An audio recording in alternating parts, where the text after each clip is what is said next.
Would you care if I told you that we are all inherently anti-fragile? What exactly is anti-fragile? What is fragile for that matter?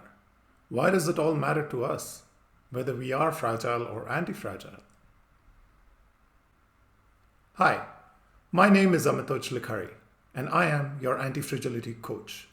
Today we're going to talk about anti-fragility, fragility, and resilience, and how it pertains to us, what it means to us, and how can we become anti-fragile ultimately.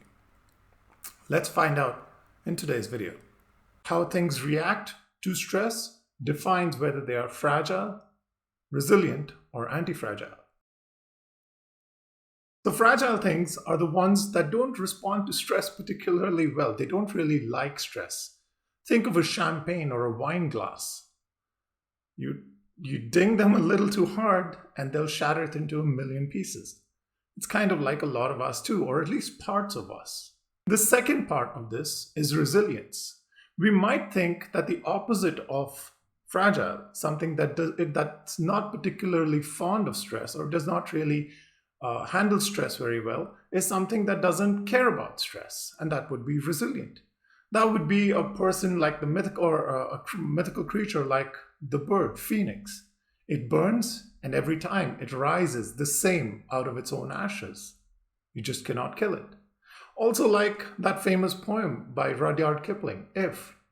A person who keeps their head about themselves when all about them are losing theirs and blaming it on them. The ones who can deal with triumph and loss and disaster and treat the two imposters just the same, right? The person just goes through life, whatever life throws at its way, doesn't really matter. To be honest, I thought this is the way to be until I discovered anti-fragile. And anti-fragile, the concept comes from Nassim Nicholas Taleb's book. But truly, the opposite of fragile is something that is not just invulnerable to stress. That's not something that doesn't care about stress, but something that becomes stronger because of stress. Such things, there is no such term in the English language. And Nassim Taleb had to invent a term to define just that. And that term is anti-fragile. To explain the concept of anti-fragility, Taleb uses the idea of the Greek mythical monster, the Hydra. The Hydra had 7 heads, and every time you would cut off one head, 2 would take its place. It would become very, very difficult to kill. And the more you tried to kill the Hydra in traditional ways, the stronger the Hydra would become, the harder it would become to kill it. Hail Hydra, right? We are all born anti-fragile. And even though we don't know the concept, we have lived it. We are born anti-fragile until we learn to become fragile. And it is the fragility and the fragile ways that we learn. So how do we become anti-fragile? We'll get to it. But first, let's understand the principles of anti-fragility. The thing is, we have lived this life even though we don't really quite know the concept very well. And the rules of anti-fragility and the rules of stress are very simple. There are 3 rules. The thing is, there are 3 rules. First, all growth requires stress. This might seem a little counterintuitive because we've been trying to avoid stress all our lives. That's what we've been taught. Stress is poison. Which brings me to my second point, that stress, when it is too much in intensity or magnitude, or if it stays on for too long, it becomes poison and ultimately breaks the system down. So now if you put the 2 things together, if you realize that all growth requires stress and that stress cannot be too much or too low, kind of like the Goldilocks syndrome for stress, if you will, right? Then we must manage stress to grow. We must learn to harness stress to become anti-fragile. We are born pretty defenseless as humans. Our babies can't really do much. Even as us as babies, we couldn't do really much. But we were born with one singular trait, one singular superpower, if you will. And all living things are imbued with this. And that trait is to push the limit of our capabilities, to always try and push and figure out what more can we do. Don't believe me? I know it's kind of hard because we've learned to be so fragile. But look at a toddler. Look at what a toddler does. Look at the places that we have to stop them from jumping because they're constantly trying to see how high can they jump, how high can they jump from, how fast can they run. Every toddler, if you're a person today who has learned to walk, to speak, to use your hands, to use your legs, to use your mental faculties, you have lived to be anti-fragile. That is the coolest part about it. Every toddler, whenever we fall or whenever we fell as children, we get up. And we try not to fall the next time. That is how we learn to walk. That is how we learn to run, pushing the limits of our capabilities. So now we know that we are inherently anti-fragile and that we have learned to be fragile. So how do we go from this state of being a state of learned fragility to our natural anti-fragility? Well, I'm glad you asked, because that, in my approach, I call the Antifragile Blueprint. The first step to become anti-fragile is to create awareness. Awareness is simply the ability to see possibilities and to understand where you did not see them before, and to understand things that you did not understand before. So when we talk about awareness, we talk about three things. We talk about the who, the what, and the how. The first question, who? Who are you? And the answer to that is more complicated. It's not just that who you are as a person, but you are actually 5 different selves.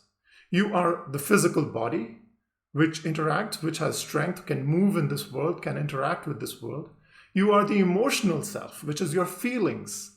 And these feelings interpret the world. They react to the world.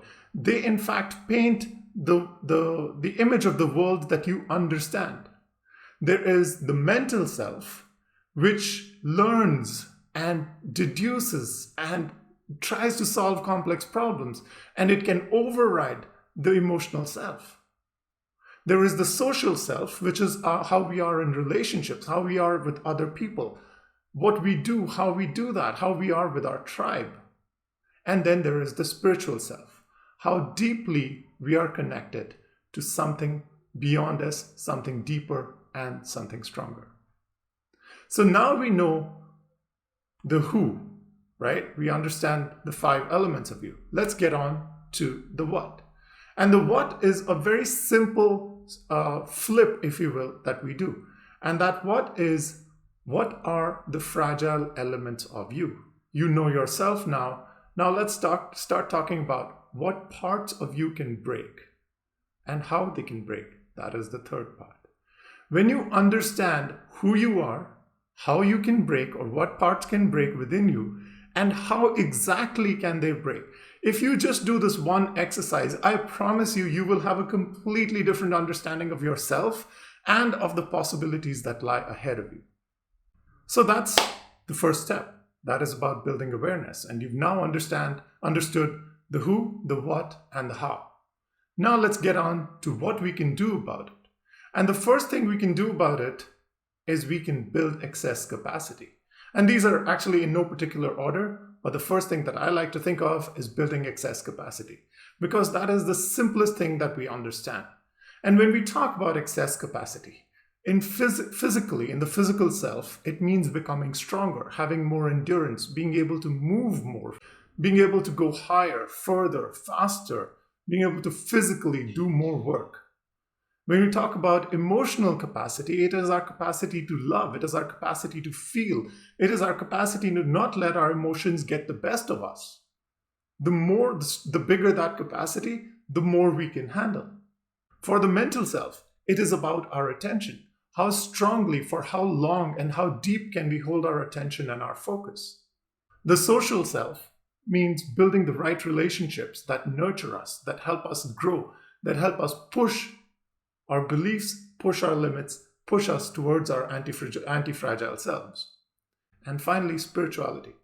I love the words of Dr. S. Radhakrishnan, where he says, it is about increasing the objects of your compassion.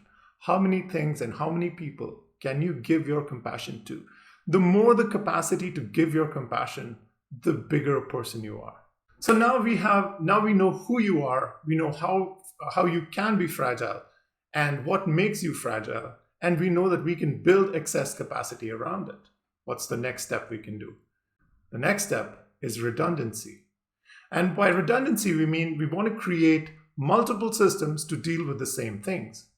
So let's take the example of work stress. The first line of defense for work stress might be something very simple: how you work. We create a better way of working. And the better you can work, the more work you can get done, the better you are at work. The second system, if the stress still goes up, might be an emotional system, creating a new belief system in yourself, understanding how you react to stress at work. We change the way how you perceive that stress, we change the way how you perceive yourself. Voila, we have a second system. And then there's a third system, let's say the physical system, whereas it's exercise. And I've built an exercise routine for you that you know that you can come back to and harness your stress or work out the stress away. So now you have 3 systems to overcome the stress where you earlier had 1, and 3 systems that perform very, very well and work very well together. The third part of this now comes, the fourth part of this. We've built excess capacity, we've built redundant systems, we've got to learn to use them well. So we built efficiency, and there's another word that I love for efficiency. I call it wisdom. The more wisdom you build in your body, in your mind, in your heart, in your relationships, in your soul, the more easier life goes for you, the more fuller life becomes for you. And by wisdom, I mean you plug the places where you're leaking energy from. If there are relationships that are draining energy from you, you plug those relationships. If there are physical issues that are holding you back, you plug those physical issues. If there are ways of thinking that are draining you down, if you're gravitating towards things like negative news on the internet, you learn how to disconnect from that. All of these together, they will create an efficiency for you. Finally, we come to all of this. We understood ourselves, we've understood our fragility, we've understood how things can break within us, we've understood how we can build excess capacity, we've understood how we can make it more efficient, we've understood also about creating redundant systems in case any one of these fail. But how do we get there? And that's the most important part of this program, and that is through small, sustainable habits. We create simple things, only 1 to 2 at a time, that you start to inculcate in your life, and you become exponentially better.